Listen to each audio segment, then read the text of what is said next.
Under the amended complaint, you have continued to raise the issue as to whether or not the general counsel and the prosecutor can raises a conflict. Is that correct? That is correct. And you have continued to do this on your internet site, raising the issue that you believe that the attorney for the auctioneer licensing board has a conflict of interest. You said on my website, I assume you can produce that. I'm asking you. You said on my website. Mr. Burns. No, I have not on my website. Have you said it here at the board meetings? Have I? No. You've never said that you believe that the action of the prosecutor as well as counsel for the board. Way back in September of 2008, which was my very first board meeting, I did not raise the issue with the board. I addressed the issue privately with Ms. Dow. I sought an Attorney General's opinion, and as you have seen, they issued that, and I supplied the members of the board on a matter of public issue with that. It was mine.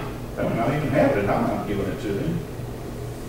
So after you received the Attorney General's opinion, you did not continue to raise the issue of the conflict of interest that Ms. Dow had as prosecutor as well as board? Yes, I did. You did continue? I did continue, and it's a matter of public interest.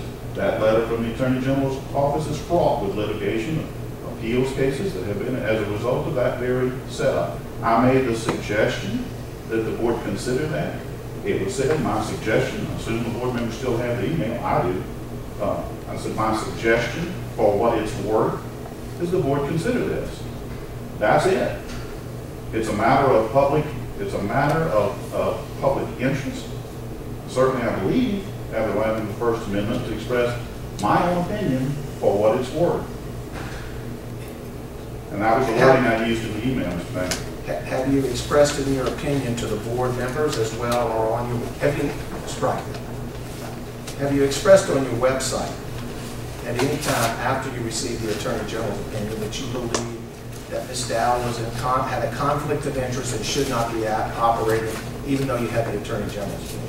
Never has that been placed on my website. And have you sent emails to board members on that very issue? I just told you that I said my suggestion for what it's worth based on this Attorney General's letter and the litigation that has arisen from it, from the Board of Dentistry, the Board of Firearm Contractors, the Board of Ethics, that I think it's a practice to, not personally, the first time I saw it, where the attorney was serving as general counsel and prosecutor, I didn't like the setup. I still don't. That's my right to have that opinion.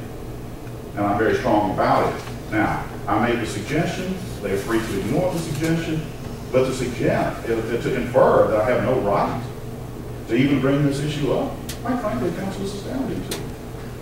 Let's look at that email that you referred to. Do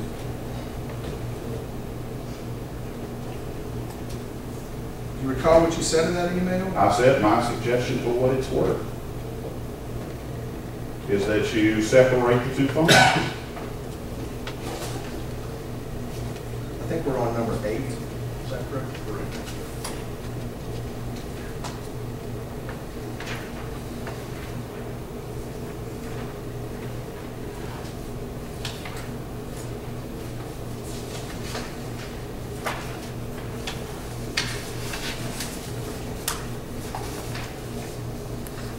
Now, this is an email that you sent on July 12th. Is that correct?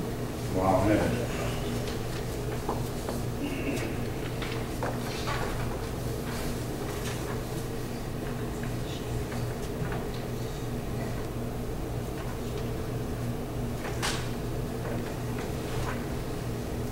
Well, these are what, and that's, should I be quiet? In reference to, is this one of the emails in which you continued to object to the role of Ms. Dowd even though there was an Attorney General's opinion on this? The Attorney General's opinion, I assume you have read it, Mr. Bankston, and it's also not an opinion. It was just a letter. It was not a formal opinion.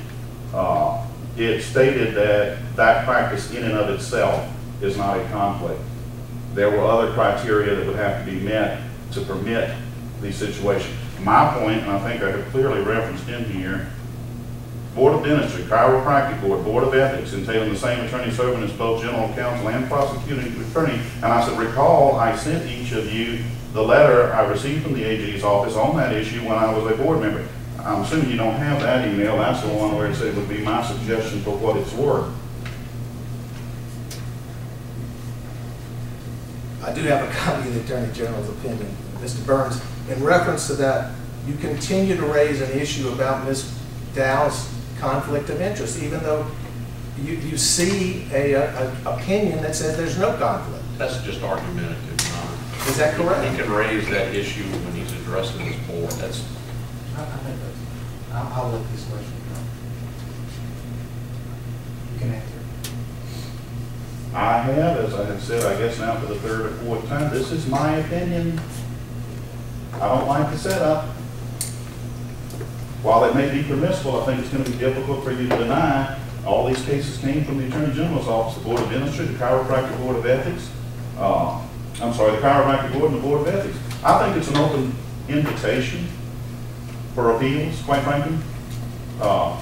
So yes, I believe that this board would save money in segregating the two functions. That's my opinion. I've had other opinions about what the board would save money on. Some have been heard. I mean, some have been semi-accepted, and some have been blatantly ignored.